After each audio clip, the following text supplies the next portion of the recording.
নমস্কার বন্ধুরা, মালতী কিচেনে তোমাদের সবাইকে স্বাগত। আজ নিয়ে এসেছি মূলোর শাকের ভর্তা। তো সকলের প্রিয় মূলোর শাক, সেটা আমি ভর্তা বানিয়েছি। কিভাবে বানালাম, সকল বন্ধুদের কাছে আমার অনুরোধ রইল সম্পূর্ণ ভিডিওটা দেখার জন্য। এখানে দেখো, মূলোর শাক একদম কচি কচি পাতা এখানে ছাড়িয়ে নিয়েছি, আমি একদম পরিষ্কার করে নিয়েছি। আর এদিকে আমি পেঁয়াজ কুচি, রসুন, কতগুলো কাঁচা লঙ্কা নিয়েছি। শাকগুলোকে ভালো করে ধুয়ে নিয়েছি। কড়াইতে প্রথমে অল্প তেল দিয়ে নিতে হবে।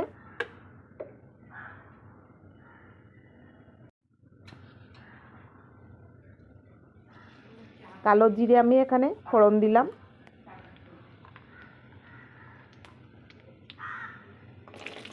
কতগুলো গোটা রসুন দিয়ে দিয়েছি এখানে।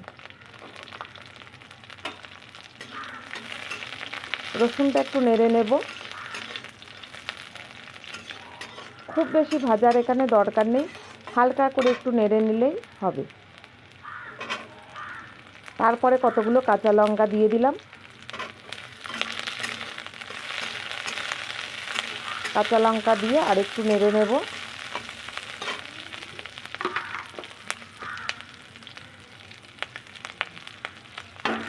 এখানে নুন দিয়েছি।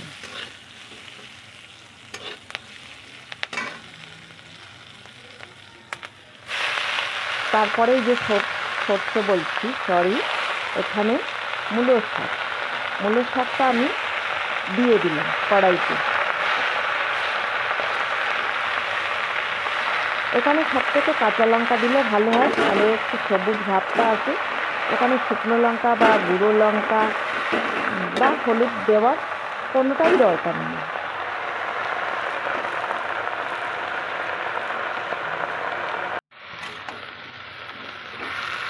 একটু ভালো করে বেশ নেড়ে নিতে হবে। কড়াইটা ভীষণ স্লিপ করছে, কারণ সব রান্না শেষে করছি তো পেছনটা একটু তেল তেল মতন হয়ে গেছে, সেই কারণে স্লিপ করছে।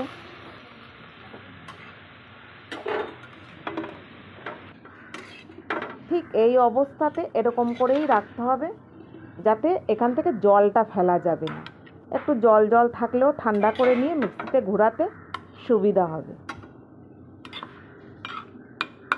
দেখো, যে খুব যে বেশি ভেজেছিলাম তা নয়, এরকম বেশ সুন্দর একটা পেস্ট তৈরি হয়েছে এখানে। আবারও আমি সর্ষের তেল দিয়ে দিলাম।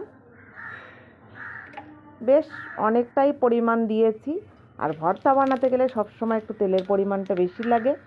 তারপরে এখানে কালো জিরে, শুকনো লঙ্কা দিয়ে দিয়েছি। কারোর যদি মনে হয় যে পরে আর কালো জিরেটা দেবো না, দেওয়ার দরকার নেই, শুধু শুকনো লঙ্কাটা দিলেই হবে, যেহেতু আমি আগেও কালো জিরে দিয়েছি। আর কেউ যদি মনে করে যে আমি আগে কালো জিরে দেবো না পরে দেবো, সেটাও করতে পারো। তারপরে এখানে আমি পেঁয়াজ কুচি দিয়ে তেলের ওপরে দিয়ে আর একটু নেড়ে নিচ্ছি।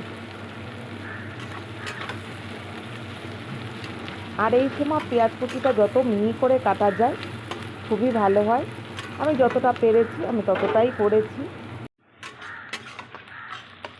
বেশ একটু ভাজা ভাজা করে নিতে হবে।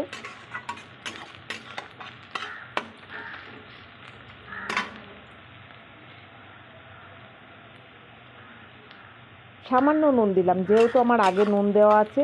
এই পেঁয়াজে যতটুকু নুন লাগবে আমি ততটুকু নুন ব্যবহার করেছি।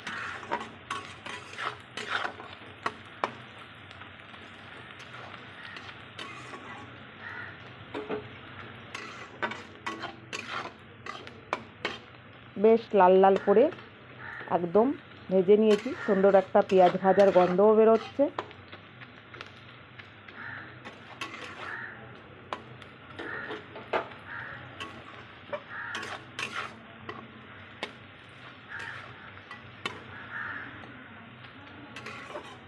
ঠিক যেভাবে আমরা বেরেস্তাটা বানাই ঠিক ওরকমভাবে করে নিয়েছি।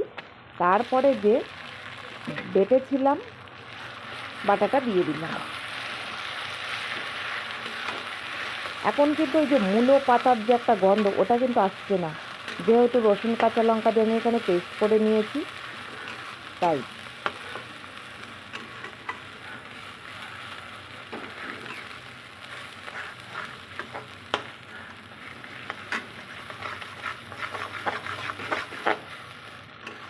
এবার একটু ভালো করে বেশ নেড়ে নিতে হবে।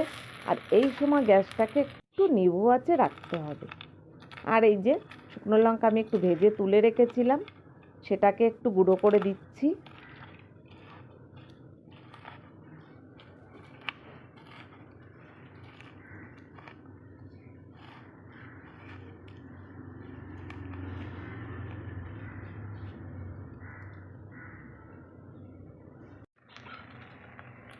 এটা সোজা কড়াইতেই দিয়ে দিচ্ছি, হাত দিয়ে আর মাখার কোনো দরকার নেই। আর এই যে শুকনো লঙ্কা ভেজে গুঁড়ো করে দিলাম, আরও সুন্দর একটা গন্ধ বেরোচ্ছে, বেশ ভালো লাগছে। এরকম যদি শীতের দুপুরবেলা এরকম যে কোনো ভর্তা, আর বিশেষ করে এই সর্ষে শাক বলো, মূলো শাক বলো, এই ধরনের ভর্তা দুপুরবেলা শীতের দুপুরে খেতে ভীষণ ভালো লাগে। এটা আমি বানাচ্ছি মূলোর শাকের ভর্তা। আর সর্ষে শাক পেলে অবশ্যই আমি সর্ষে শাকের ভর্তা করে দেখাবো, সেটা আবার অন্যরকম হবে। তো বন্ধুরা, যদি এরকম পাও এই মূলো পাতার কচি কচি পাতা, তা ভর্তা বানিয়ে নিতে পারো আমার মতন, বেশ ভালো লাগবে। আমার ভর্তাটা রেডি, নামিয়ে নিচ্ছি।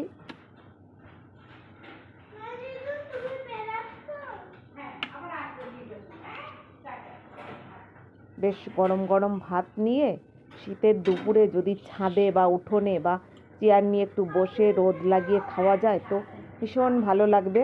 তো আমার মতন একবার ট্রাই করে দেখো। আর ভিডিওটা ভালো লাগলে লাইক, কমেন্ট, শেয়ার, সাবস্ক্রাইব করে দিও। দেখা হবে পরের ভিডিওতে।